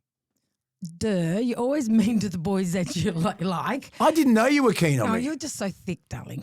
Oh, but I didn't know. Yeah, well, your mother never taught you that one. But yes, girls, you always, to get their attention, you'd be mean to them just to get their attention. Anyway, and then you went to Perth, you got married and you went that way. Mm-hmm.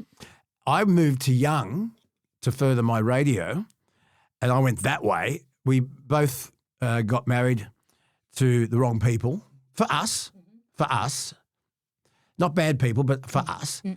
And then 20-something years later, I was at 2GB and I was doing the weekend morning program and I interviewed a bloke called Johnny Spate, who was the director of the Manly Jazz Festival. The first, he was the one with the vision. In fact, the stage down there now is called the Johnny Spate stage because he's the man that started the whole Manly Jazz Festival, which has been going over 40 years now, I think. And he was your band leader in the most unbelievable big band, swing band, folks, you've ever heard. Every player was talented. All kids, all high school kids. James Morrison was in that band. Yeah, towards the end of it, yes. But he didn't play trumpet. No, there was no spare seats in the trumpets. He went to trombones. He played trombone. Yeah. But there was a bloke called Dale Barlow, who's now famous, a prodigy drummer, 14 at the time, Andrew Gander. Yes. Your bass player was Peter Sneesby. Yeah. And I used to go to your rehearsals. I was in the right place at the right time. I was never their standards. You're talking about brilliant musicians there, but I was just in the right place at the right time and got to go for the ride. Oh, and what a ride it was. And you were a very good musician. But as I said, you were engine room. You were accurate. You understood the charts. You understood the music. Anyway, the first chart I heard you play at your rehearsal at Harbord Primary School, where Johnny Spate was a teacher, was Fly Me to the Moon. And if you listen to the Quincy Jones arrangement of Sinatra's version of Fly Me to the Moon, it was very similar to that chart. And I couldn't believe how good you were. And that chart has stayed in my head all these years because that is now my ringtone. Yes, yeah, for me, yeah. So when Nikki rings me on my phone, it plays Fly Me to the Moon and I know it's you. Yeah. All these years later. Mm. So I'm interviewing Johnny Spate at 2GB one Saturday about the Manly Jazz Festival. He lent me a couple of CDs of some guest artists that were coming out. One was a prodigy Russian pianist who was 16. But anyway, and then after the interview, I said, have you ever heard from Nikki Matthews? He said, no. She got married, went to Perth, and I haven't seen her in 20 years, 25 years. Yeah. He said, yes, you and she were good buddies. I said, yeah. He said, no, never heard of her. And then the next Saturday, you've got your little ones. My little ones being the millennial here, yeah, and her older sister Storm. And you're at Warriewood Beach. No, we were at North Narrabeen Ladies Swimming Club, and we'd just done our swimming club for the morning, and we live very close to North Narrabeen Pool. And on the way home, we had to pass up at Warriewood Beach there a fish and chip shop, and the kids were saying, "Oh, Mum, can we stop and get chips?" You used to say it every Saturday. I say, "No, we've just done all this healthy exercise, I'm down the pool, we'll go home and have something healthy to eat out of the fridge." So the answer was always no, we're not getting hot chips. And then this one day, for some reason, I said yes. You caved in, which you very rarely cave. Yes, I don't often cave, but this one time, for some reason, I said, "Oh, okay, kids, come on, let's go and get special treat. Let's go and get some hot chips after swimming club." And walked into, I think it was called the Sunrise Cafe, and I ordered my chips, and I'm standing there, and next minute, two hands go over my eyes, and I turn around and have a look, and there's Johnny Spate, who I hadn't seen for such a long time. We just said 20 years. Yeah. 25 years. Yeah, and I had a chat with Johnny, and he said, "I was talking about you the other day." And I thought, well, how could that be? I haven't seen you for that long. He said, "I did a radio interview at 2GB about the Jazz Festival." Mm. And the broadcaster asked about you. And I said, "Well, who would that be?" And he said, "Oh, his name's Luke Bona." I said, "Oh, my God, Luke Bona. Gosh, I remember Luke. I remember him at school. He wouldn't shut up at school. I'm not surprised at all that he's a broadcaster. I used to get in trouble. I used to get the cane for talking too much. And Nicky goes, "Yeah, that'd be right. Now he gets paid to talk." Yeah, that's right. Yes. So we caught up. Yeah. We swapped numbers. We caught up. I met you at the Manly Wharf Hotel, and you were trying to set me up with a friend of yours. Yes. We'll leave her name out. Yes. But she was a very attractive singer, and you were trying to push me in her direction. Yes. Yes. But there was. I loved her to death. She was a lovely lady, girl. But there were no sparks. But anyway, here you and I are now. We bought the house that we're in 2006. Or 7, I'm not sure. Anyway, Yep. and here we are, latched together. And here you are, the Minister for War and Finance. So that's kind of the expurgated version Yes. of how we got to meet up again after all those years after knowing each other at school and being concert buddies. Yeah, I know. It's amazing. So, look, that's briefly the story. There's more to say, but not while Kelsey's here in the room. And I'm sure she would appreciate that. But anyway, welcome to the Bona Fide podcast. Thank you, darling. There you are. The Minister for War and Finance. Now, just while you're here, there was a story circulating the other day, and I'm dying to know your opinion on this. I love pipe bands. There's not an ounce of Scottish blood in me, but I love the pipe bands, the kilts and the pageantry. And I love the look of them. I do struggle a bit with the sound, but I do love the look of them, and the uniforms, everything are just fantastic, and they look great marching down the road. Yeah. Yeah. There was a decision, which is I find really disappointing, Pipe Bands Queensland. They learnt of a decision by the Brisbane Anzac Day Parade Committee and the RSL Queensland South Eastern Sub-Branch. They learnt that they were to be excluded from participating in their Anzac March Parade this year. And like some of these bands have been, well, they do nothing but practice, and the Anzac Day March is their pinnacle. It's the big day in the yearly calendar, yes, for a lot of these bands, yep. And I just find this decision to be against everything I believe the Anzac spirit is. I just can't understand it. Now, Nicky, the only explanation given by the executive director of the parade committee was that almost all pipe bands are unable to play at the quick march military pace of 116 beats per minute. That's the explanation. I find it ludicrous. Who's counting the beats? And who says you've got to march quickly on Anzac Day? Shouldn't you be able to march at the pace that you think's appropriate? And surely often marching in between all the bands are veterans who probably also can't keep up with 116 beats per minute. So can you just tap your hand or clap for me? What's the pace of 116 beats? Because you play in a marching band. Yes, I do. I play in a brass band as well as a big band. And you march yeah. Yes, in fact, we're marching on Anzac Day, I think, down the Corso at Manly, and we're also marching at Balgala RSL, which we do every year. And I love it. It's great. Look, 116 beats per minute. Clap me that tempo. Well, put it this way. If you clapped every second, whatever each second is, that would be 60. That would be one beat equals 60. 120 is double that. So 116 is pretty close to double that, okay? So just say your left, right. Well, your left foot comes down every second and your right foot comes down in between. So left, right. So that's sort of a quick march tempo. Now, if you're having a major parade down the middle of Brisbane or Sydney, wherever it is, and you've got all today's servicemen's marching, or they're fit and healthy and they can do the quick march tempo, and all the bands march down there. And if you've got the band in the middle going slower than the rest of the bands, you could end up with a bit of a clog in the middle and a bit of a backlog happening behind. And I can see how that might be a concern. But in the marches that I do and the services that I do, it's all returned servicemen. And most returned servicemen come back broken in some fashion, be it physical or mental or whatever. To march a quick march, some of them it's physically impossible. So when we do the march at Balgala RSL, there's a lot of they're all in their 80s, 90s. There's a lot of older people there, and they do their best to march, and they're upright and they're swinging their arms. They're doing their best imitation They're proud of the march that they did when they were in the army, but they just can't go quite as fast as they used to. So when we march there, I'd say we probably bring the tempo down a little bit just to make it easier for them, so they feel like they're still, able to march, even though it may not be the quick tempo that the big marches down the middle of the cities do. But yeah, we do sort of calm it down a bit because these veterans can't quite do that, but they want to feel like they are doing it. So Is it rubbish? Is it a bad decision?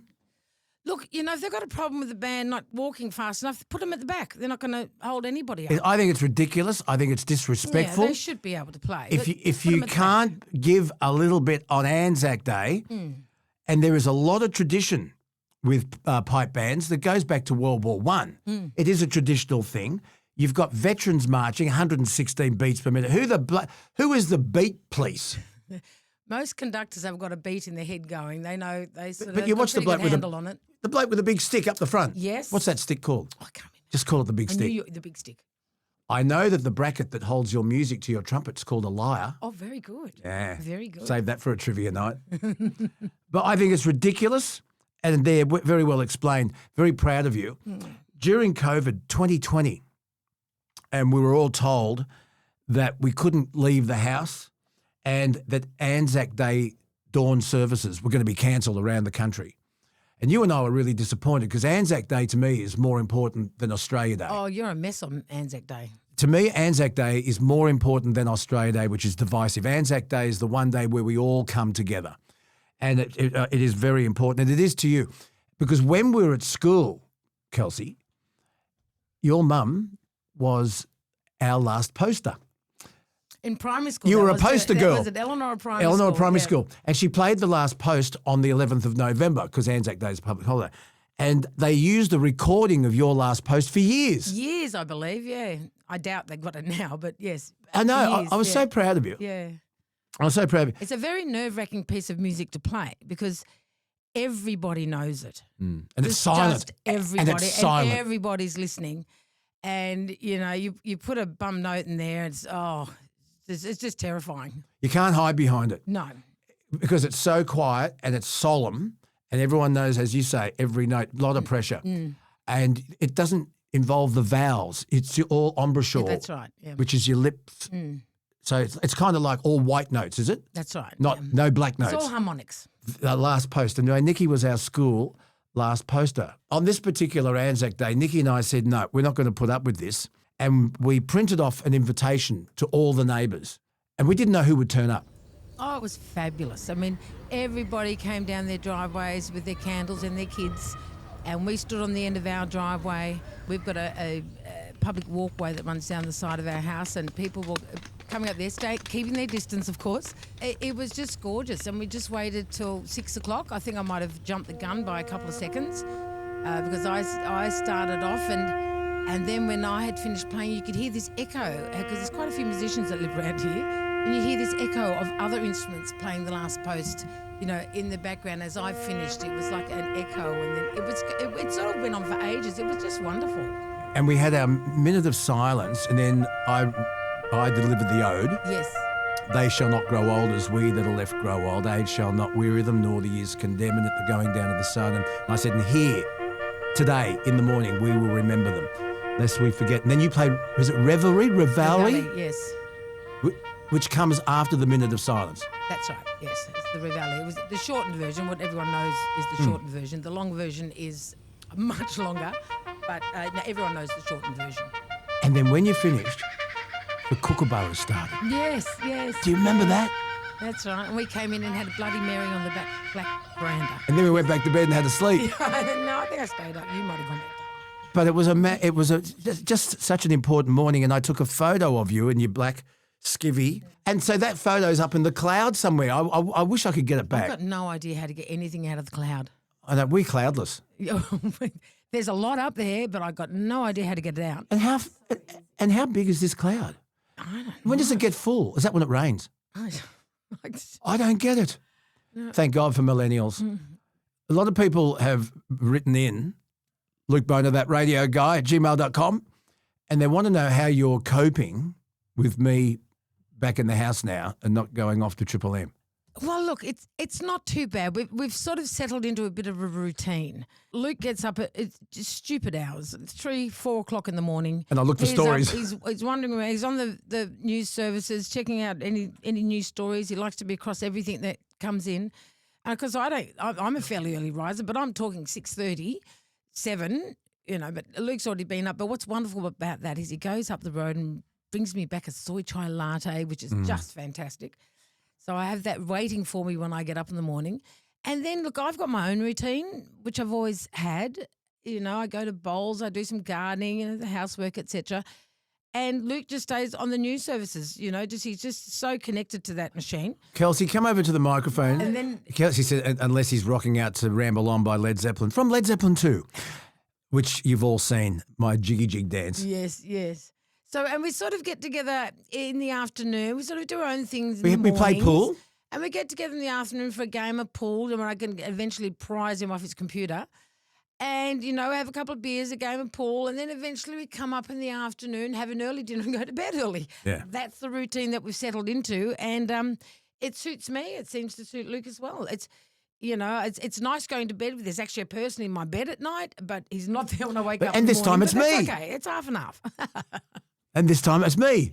I'm going to finish this chat with you, and it won't be our last chat, but thank you, because I know you've done this under sufferance. I've never been more proud of Nick, and I was there the night this happened. Nicky's band, the Young Northside Big Band, supported Count Basie at the concert hall at the Sydney Opera House. Oh, we're talking 1979. 79. Yeah. 1979. And I was there. Anyway. You'd already recorded Quiet Breaker, so it was 79. No, I don't think so. I think you had. Because then you recorded an album called Manly to Monterey. Anyway, I'm jumping ahead. Yeah. And the great man, Count Basie, was so blown away by how good this band was, full of teenage school kids. He comes on stage, seriously shaking his head in wonder, and he said, "That'll do me." Words along the lines of, he invited you and your band there and then to play at the Monterey Jazz Festival in California. Yes. I'm in tears because I knew, because you were the first Australian big band to ever be invited. That's correct. And there's a photo, which Kelsey will put on our Facebook, of you and Johnny Spate, your cousin Scott, presenting Count Basie with your Quiet Breaker album. That's right. And yes. and I kept that. And I framed it and I gave it to you for Christmas a few years ago. And I think we actually got a telegram, I think it was back then, from the Premier of New South Wales at the time saying, how Would have been Neville Wran. Can't remember. I'll find it. Anyway, we were so excited about that. I remember at the time, I think Qantas gave us 4 seats on the plane, so we had to fundraise for the rest of them. We washed cars. We had all sorts of fundraising concerts. Mum sewed uniforms. Oh yes, right. We're sewing new outfits and all that sort of stuff. And it was a big fundraising year. Horst Leopold from WC. No, who owned The Basement. The Basement, yes. The Basement. He owned The Basement, and he was a big fan of ours, and we used to go and play there and raise money there. And he actually came to America with us.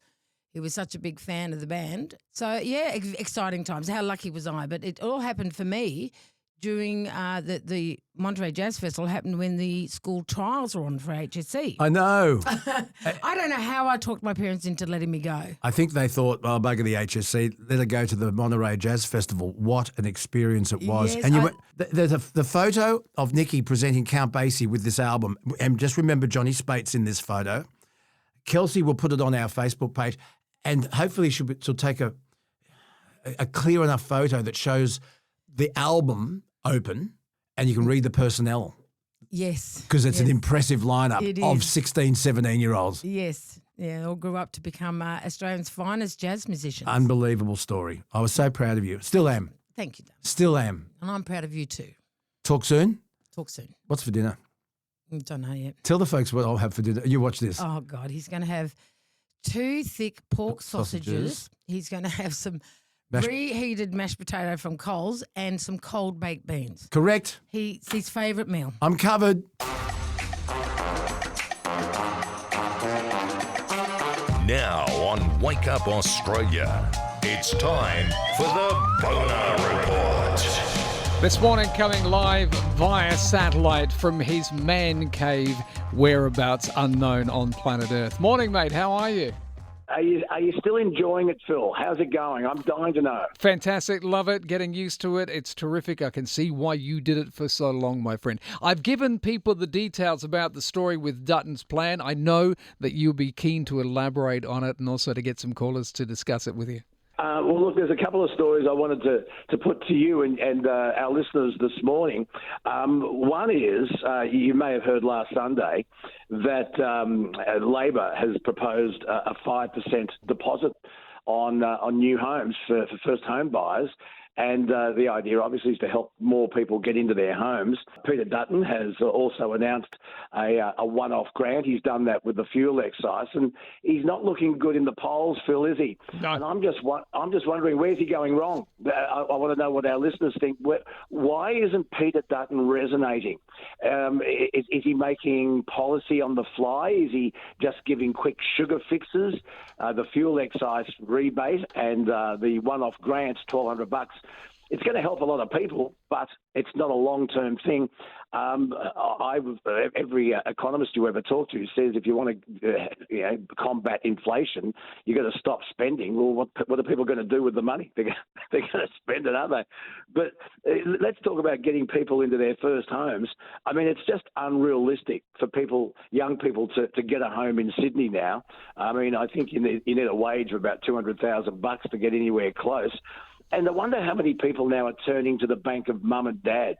How many of our listeners this morning have had a bit of pressure from their kids to say, listen, you've got your super, maybe you've paid off your house now, you're a privileged baby boomer. Mm-hmm.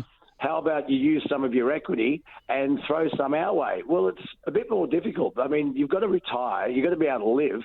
And Phil, what happens if you've got 2 or 3 or 4 kids? You can't do for one and not do for all of them, can you? Well, that's it. And how many parents are actually in that situation where they can afford to try and help their kids out with this? By the way, speaking about Peter Dutton, I don't know if you knew this, but he went to the Australian after the second debate last night and talked about this idea for getting rid of the bracket creep. Did you hear about this? Well, someone's got to do it. We need massive tax reform in this country.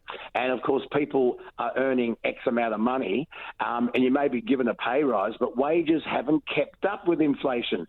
And so you might earn a bit more money. You're not able to purchase more, but it puts you up into a new tax bracket. That's what bracket creep is. And it hasn't been addressed. And it's got to be addressed. As I said, we need massive tax reform in this country, and addressing bracket creep is just one of those things. So I just want to hear from people listening, maybe on their way to and from work this morning. Are you in a position to be able to help your kids out? Are you in a position to be the bank of mum and dad? Have you been put under a bit of pressure, and are you able to do it? You know what? Back in 1955, Menzies, in the lead up to him being elected twice, he organised a grant. It was called the Home Savers Grant, and there was what they called a War Services Home Act. And if you didn't serve, you got a $2,000 bonus. And if you did serve, you got £2,750, I'm talking about, pounds. And he did a deal with the Commonwealth Bank and other lenders, and basically it was a taxpayer-funded scheme that gave people money. And the housing boom was just unbelievable. Do we need to do something like that? Are taxpayers happy to fund young Australians into their first home? And do you say, okay, it's got to be a new home. You've got to be able to build it, which, of course, injects money into the building industry. And you and I have talked about this. The problem with that is we just don't have the tradies to support that sort of growth. And we also, building materials are much more expensive than they used to be. And one more thing, it takes a lot longer to build a home or a block of flats than it ever did before. There are other problems associated with this, like planning issues with councils. I mean, once upon a time, you could put together a development plan, have it approved in 6 weeks, and off you go. It now takes 16 months to 2 years. It's just ridiculous. Anyone with any thoughts on how to solve this problem, I'd love to hear what you think. I noticed Peter Dutton is also talking about putting an injection and building new tapes and getting more apprentices. You and I have spoken about that. Why don't young Australians want to be apprentices? Is it too hard? Give us a call. I'd love to know what your thoughts on all of this are. It is a massive, massive problem. The housing problem in Australia is really, really serious. Needs to be addressed. I mean, it's become so unaffordable. I mean, just working hard and earning a good income, it's not enough to ensure ownership. So do we go back to what Bob Menzies did in 1955 and hand out money? Well, that's one idea. But who's going to build these houses, Phil? Well, who's going to build them? As you mentioned as well, we're talking about when you talk about the bank of mum and dad, and you would be the bank of dad because you've got kids at that age as well. Is the income there? Is the disposable cash there now in this day and age, as opposed to when we were kids? With inflation and things like that.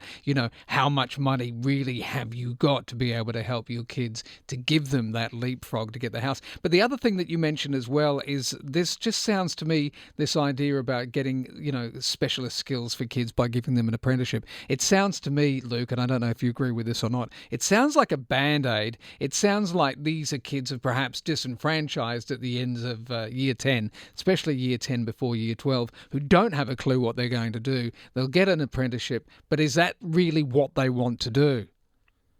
Well, I know, but do they want to go to university and get a degree that gets you no job? An arts degree. I think I said this last time you and I spoke. It's like the kid that comes home and says, "I think I'm going to go to university and get a master's in philosophy." Yeah. Oh, isn't that's fantastic because they're opening a new philosophy factory in town. That's it. I'll get to Chris on the phone, and then I'd like to talk to you about and get your opinion on something that we could perhaps call the elephant in the room on this issue. But firstly, let's go and have a chat with Chris, who's on the phone from Layla. Morning, Chris. You're on with Luke Bona. Yeah, g'day, Chris. Good morning. Hi, Luke. Luke, you didn't mention the cost of building materials. We've got our government in all the states building, which means we need tradesmen for them, we need materials for them. So where are the tradesmen and the material going to be to cater for the house building? And also, with immigration, it has a big impact. We're bringing in so many, like Leith just mentioned some figures before. We're not even keeping up with the immigration demand for housing. So what in the heck is going on? Yeah, well, that's a really good point. I mean, what's the point of raising immigration if we have nowhere for these people to live? But the problem, Chris, is if we don't train young Australians to do these jobs, the only option is to bring in that skill, and it's a real worry. We've got to make our own skills. We've got to train young Australians, and maybe Dutton's idea is not a bad idea. But how do you encourage someone to get a trade when they want to get a university degree? How do you change that mindset, Chris? That's the thing, isn't it? We'll get back to Chris in just a moment. We've got Tony on the phone as well. And also Chris brought up something, Luke, that really, as I think, is the elephant in the room. But firstly, let's have a chat with Tony, who's on the phone. Tony, you're on with Luke. Go ahead. Good morning, fellas. How are you? Yeah, mate, I'm great. talking to you guys all, mate, from the beautiful Sunshine Coast. But I've got a little bit of a gripe. Mate, I've got 3 kids. I'm a baby boomer. My children have all grown up and they've all been able to buy their own homes with a little bit of help from everybody else. But I have the circumstance at the moment where my son has gone through a divorce. He had to sell his property, and now he's trying to get back into the market. Mate, he's earning $150,000, $160,000 a year. He's gone back to the bank. The bank has said to him, sadly, we can only lend you about $500,000. But the problem is that you're not being able to save. The situation that I find is young people today, because of the cost of living, they can't save. And then when mum and dad decide to help them out, they say, no, we can't accept a deposit because you haven't saved it. Well, I think Albo was attempting to do that last Sunday when he said, okay, well, let's reduce that deposit to just 5%. See, the banks have always been really conservative. And I understand why, because they don't want people to overextend themselves. But the point you raise is really valid. How do you save up even 5% on a $1.5 million property in Sydney when you can't save because of the cost of living? It's a roundabout that's just so frustrating for so many young Australians. I'm with you. The other problem is that more and more young Australians are deciding not to breed.